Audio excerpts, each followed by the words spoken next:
Hello, everybody, and welcome to Workspace Invaders. My name's James, and today we're going to be looking at one of my all-time favorite Typeform use cases. It's an online carbon calculator that's helping people all over the world to reduce their carbon emissions. We're going to be meeting with Robert Sabelström, who is the co-founder of ClimateHero. Now, Robert lives out in Stockholm in Sweden, where climate change is more pronounced than many other places around the planet. Um, Back in 2018, Robert and his wife decided to find a way to educate and help people understand the impact that they're having on the environment through the carbon emissions that they're producing.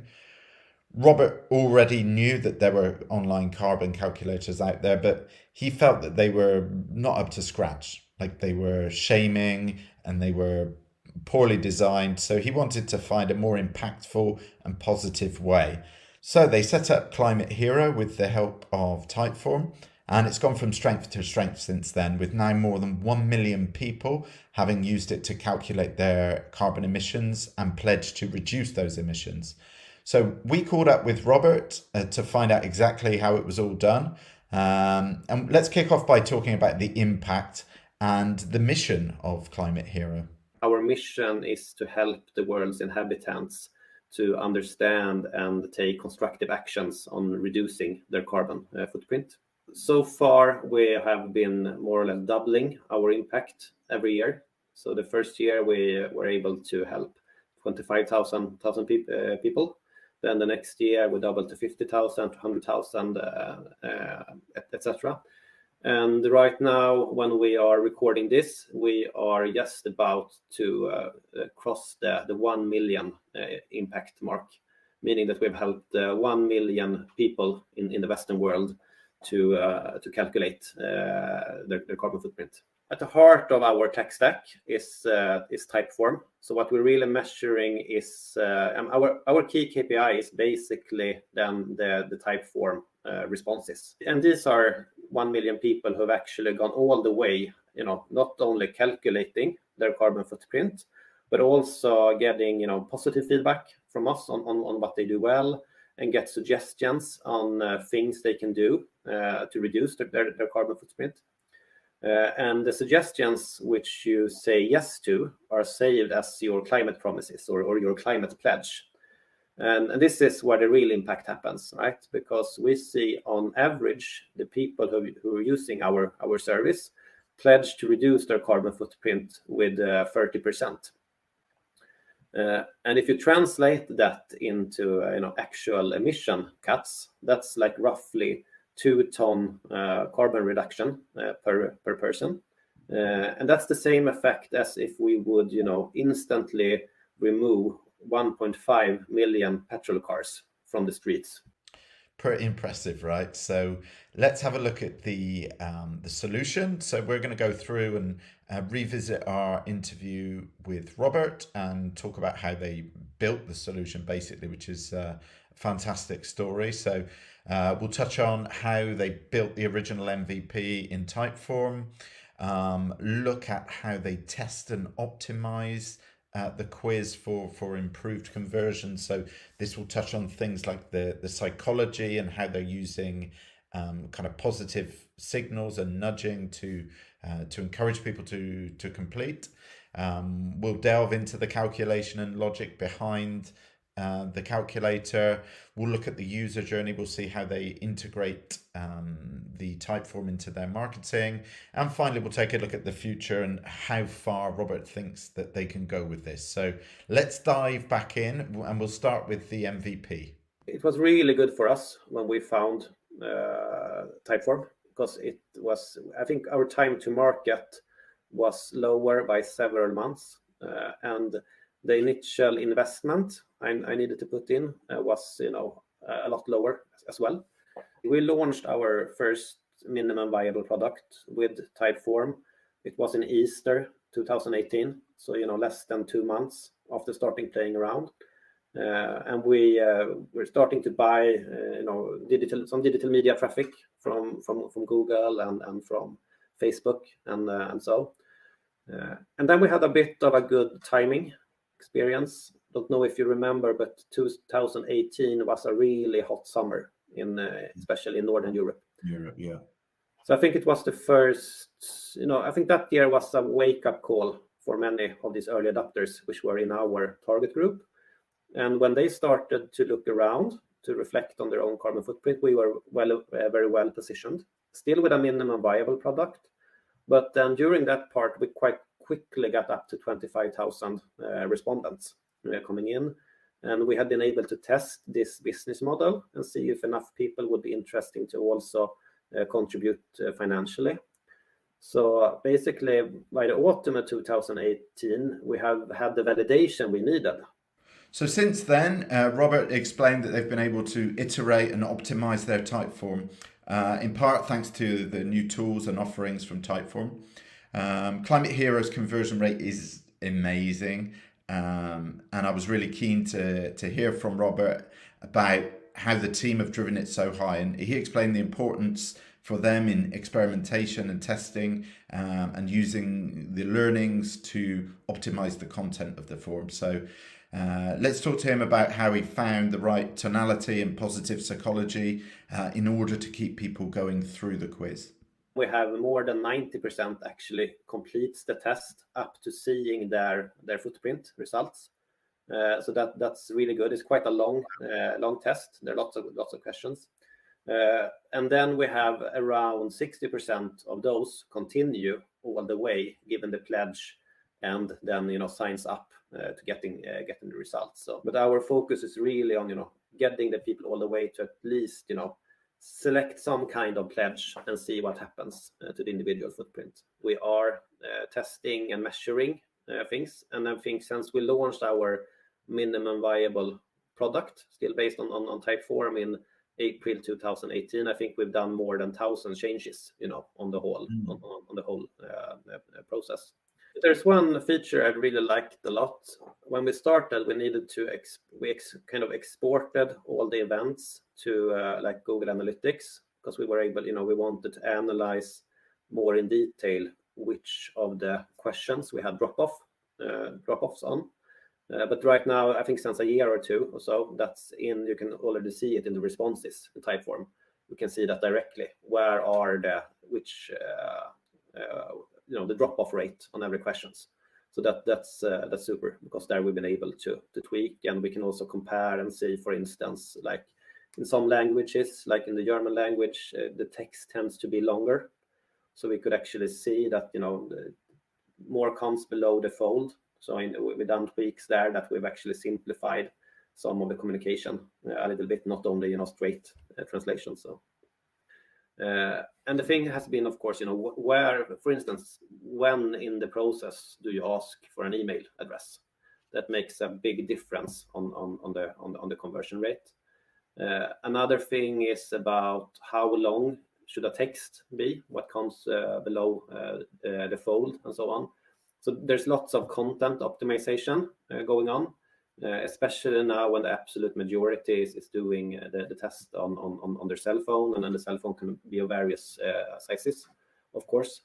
So the trick is really to try to get a lot of info in there, but without making it ever hard to make a selection or to keep going. And I think the other success is that it's the tonality and positive psychology we are kind of using in our test. Because carbon calculators, they're nothing new. I mean, they've been around long before ClimateHero was launched. And it was actually when I tried to calculate my own carbon footprint, and I saw what kind of bad UX and tonality that was used. So I tested the most common one, and it was really hard to fill in, because there were lots of, you're gonna enter numbers, which is really hard on a cell phone. There were questions which was hard for me to answer, and then in the end, it ended like, Robert, you live as if there are 4.2 planet Earths, and then it was just ended. So I had to invested the time in understanding, but then there was no constructive feedback. Okay, so what can I do? What can be the difference? So that's what we decided for ClimateHero. Instead of using just alarmism and shaming, we want to use like a positive tonality. It's a bit like this, glitch in the eye. So we kind of invented these graphics with the heroes and the climate bot, as a very friendly, positive thing. And then we use, positive psychology and nudging, to give you affirmation, to just keep on going through the test all the way. Okay, so you're probably keen to see what this solution actually is. So let's have Robert walk us through it now. Our promise is to help. Doesn't matter if you're a company or a private person. Is to help you to calculate, commit, and contribute, basically. Mm-hmm. So if we look in at the carbon calculator here, let's calculate your carbon footprint, says our friend here. His/her name is ClimateBot, and the robot has been around since our MVP launch in 2018. So if you can see this first page here, we're still outside the Typeform. And but when you click here to start the test, you will come in to an embedded version of Typeform. And here, what we are bringing with us is what kind of language you're in and which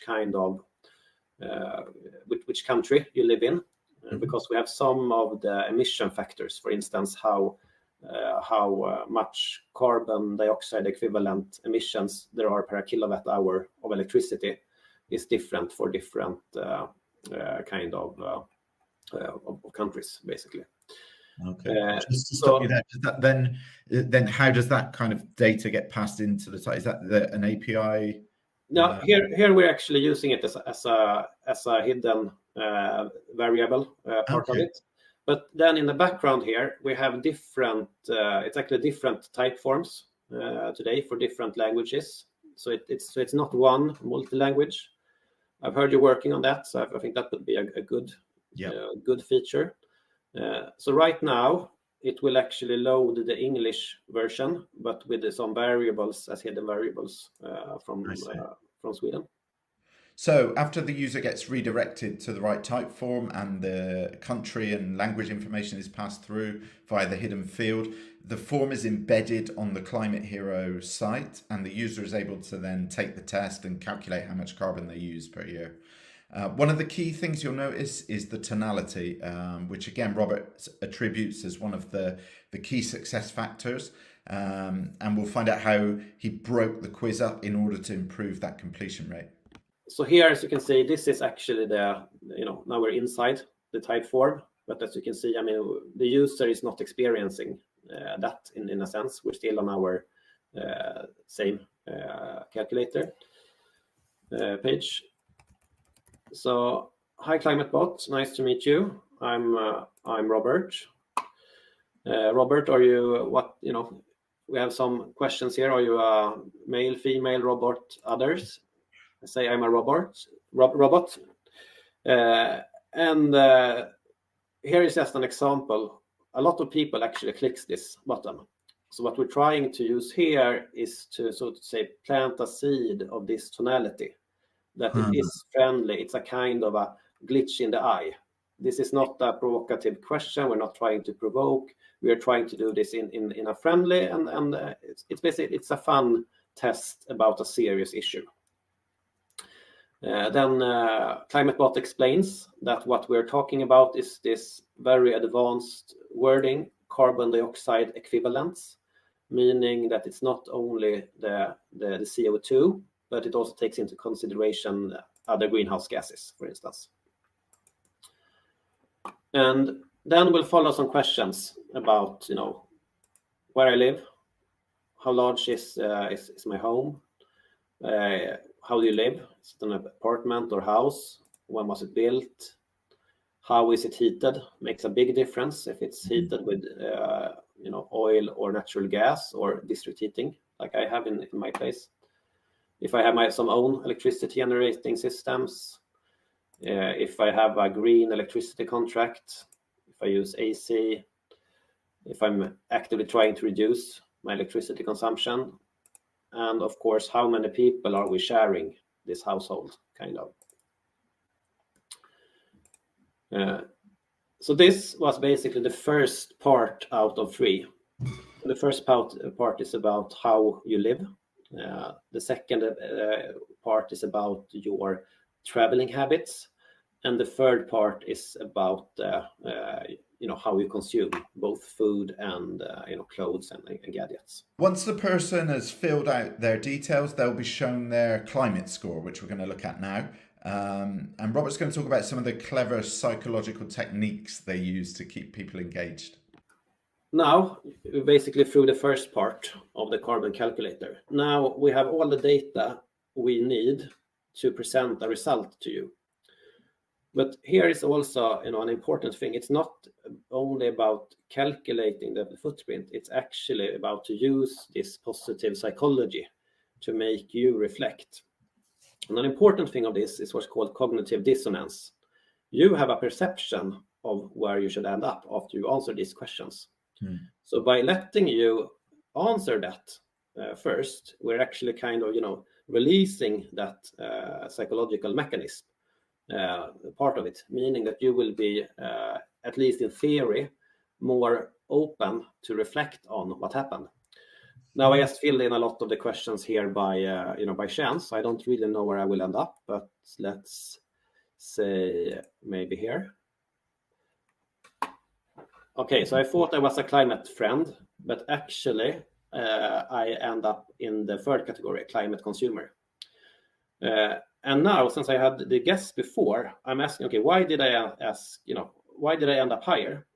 But it would actually be the opposite as well. If you answered correctly, you would get like a kind of positive reinforcement from that as well. Okay. So what we have here is now the next section. So basically, up until now, you calculated the footprint, and here people start to drop off. So, because some people are only interested in this. Right. But what we're trying to do now is, we don't present too much info here.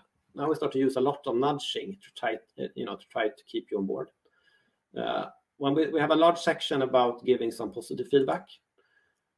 In the first MVP version, we let every user go through this part. But then based on the numbers, we learned that, okay, we should make this one optional. So you can see, you can skip it, or you can, keep on going next. But we added here now that you can go to the end.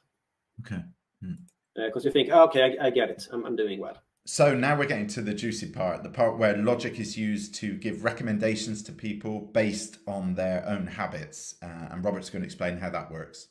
Now we're coming into what we think is the most important part. Here we give you more details. Okay, I'm at 6.1 ton, and you can see the majority of that is not coming from from my home, from my housing. It's actually the traveling part and the consumption part. So here, based on how I've answered the calculation, we have 25 different suggestions, but this will only show up. So this is built around logic jumps. If I've said that I'm not going by not doing any long distance flying, I would not get this suggestion. But since I do, and it's actually the highest part, we're trying to say, okay, so you do one long distance trip, for instance, to the US or to Bangkok or something once per year. And here's the positive psychology again. We're not trying to say that, stop flying, never fly again. But we're trying to say, okay, but what if you, instead of going on vacation in Thailand, if you would go to Barcelona? Because a flight between Stockholm and Barcelona is around 0.7 tons of carbon dioxide instead of 2 tons as it is to go to Bangkok. So, that's actually a reduction of 1.3 ton. Yeah. So next year I'm coming to Barcelona instead of going to, Asia or the Caribbean. Yeah. And all of a sudden I'm down to 4.8 tons. So that's the kind of, experience which we want to give. And here you get the other thing. Okay, you're also flying to, once a year to, within Europe. Could you go by, electric car, or even a combustion car, but shared with a lot of people, or by train? You would save a lot on that. Okay, sure. Right. So let's just, if we just speed on to the end. And as you can see, part of this here is to accept things, but the other is also a bit of, like a educational part. We want to give you the info to reflect why is shopping less actually could give you this kind of reduction. The final step in the whole thing is where people can see a summary of their scores, which is where Typeform's calculator feature comes in. Robert thinks this solution is one of the most advanced calculations you'll find in any Typeform, and I'm not going to argue with him. And so here he's going to explain how they use it to calculate emissions before finally nudging people towards buying or sharing.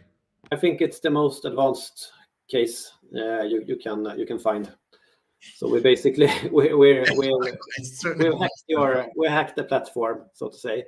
But then we have our blueprint in Excel also, because we need to be able to keep track of have this so we have if there's an assumption, we have a source.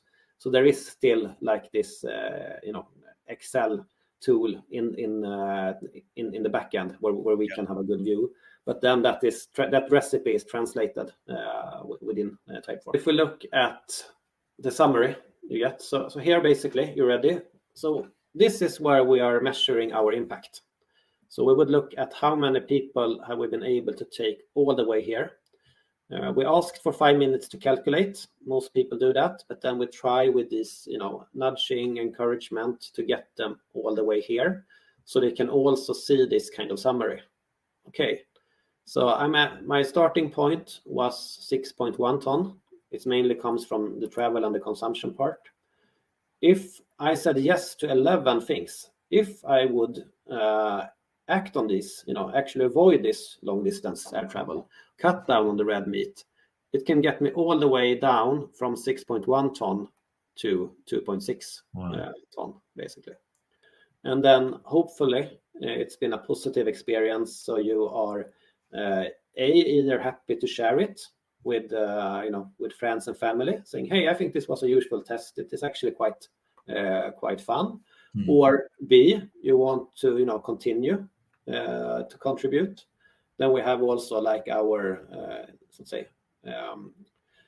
solution where you can sign up to actually contribute to the climate, to the global net zero, basically. So once the user has gone through and completed the Typeform and got their results, assuming that they give their email address, they're sent via an API to ClimateHero's marketing automation system, which is Drip. And they're tagged based on their results, and they enter an email flow. So Robert's going to explain what the user journey looks like and how they continue to engage with the user after they've left the quiz. He'll also talk a bit more about how they calculate return on marketing investment. Around almost half of the people still decide to leave their email address and opt in to get more information from us. So what we do then is first you will the same just after you calculated your footprint, you will get a summary email. It will say what was your calculated carbon footprint. So maybe it started at 7.5 ton carbon dioxide equivalent per year, and then let's say you selected 5 climate promises that will reduce it to like 5.6 tons, and then those 5 promises are listed, so you can see the impact of them all. So that's, so to say, your receipt, to keep your reminder that this is your pledge. And then the next thing we do is trying to continue to support and nudge the users to, of course, act on those pledges. So based on that, we built up logic in an email automation system. So let's say, for instance, you pledge that you will eat more vegetarian meals. Then the question is, okay, but how do you go into action? So what we have in place so far is that we will then send like a dedicated in-depth email about that, with the inspiration. So it will, for instance, again, be the reminder why is vegetarian better for the climate than meat, but then also give suggestions to things you can try to actually get that into a habit. And that continues. So basically, for the first 30 days, we will try to keep influencing you. And then after that, the user journey goes more over to like a calendar basis. So like, for instance, on the 1st of January, early in the morning, we will reach out to everybody and say, hey, what was your climate impact for 2023? What will be your climate pledge for 2024, kind of.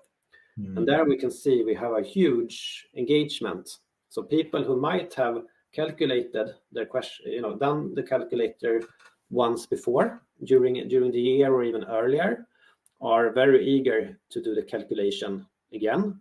And there we can see actually that the result has improved, not as much as the full pledges, but they've done a few parts, and then they make it again. And then the second part, now they are have a much higher conversion rate also to both to share with their friends and to sign up for our monthly subscription. And then we can see, then we have KPIs connected to our business case. Of course, we're looking at how much do we spend, for instance, on Google or Meta or other marketing channels to get a person to sign up. And here's a good thing, because it's quite seamless to use a pixel in Meta and in Google Tag Manager to actually measure a result, so we can feed back the algorithm. So for instance, when we bid on marketing on Google, we don't bid on what can we pay per click for a specific key term. Instead, we bid on what we can pay for one respondent actually completing our full Typeform. Okay, right. That's a super important KPI for us. How much do we pay for one new response, basically? So what about the future for ClimateHero? Robert reflected on the development of the product so far, and he looked forward to what's coming up next. I think the agility of using Typeform during these phases we've been through has helped a lot. Especially with the first initial time to market, but also how quickly we've been able to update based on changes and feedback. So it's a very smooth adaptation as well. Our target number is to reach 100 million people, and we want to do that by 2030.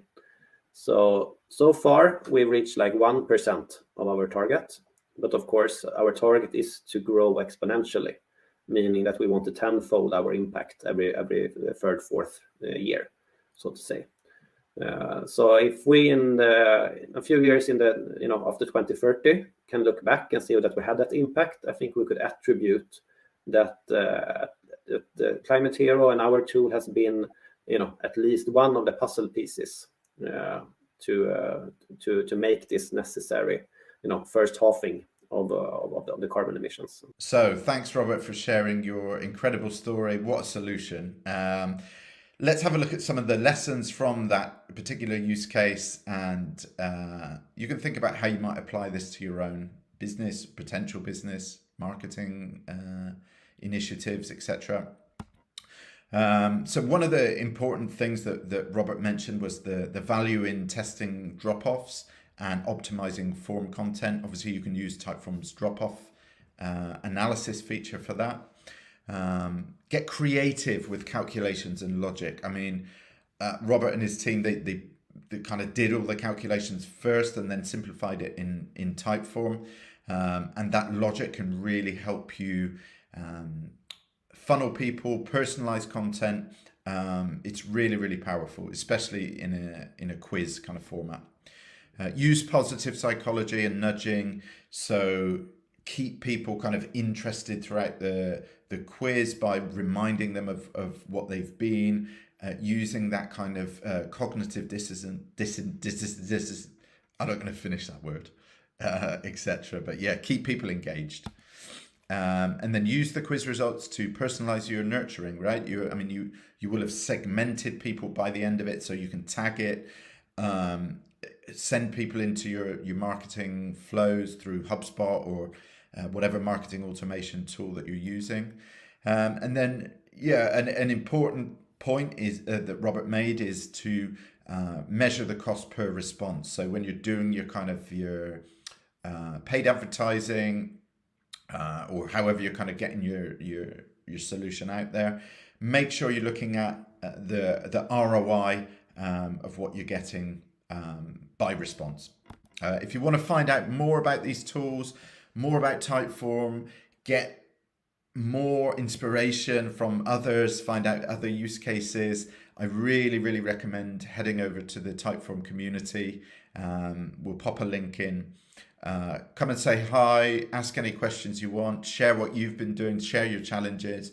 There are literally thousands of people like you in there who you can ask, chat, meet, talk to, and learn from each other. So thanks very much for joining. We'll see you next time for another Workspace Invaders. It's been great talking to Robert. Thanks very much to him for sparing the time to come and talk to us. We really appreciate it, and wish him all the success in the future. And hopefully we'll catch up again and find out exactly how much impact that he's having on the planet. So thanks very much again.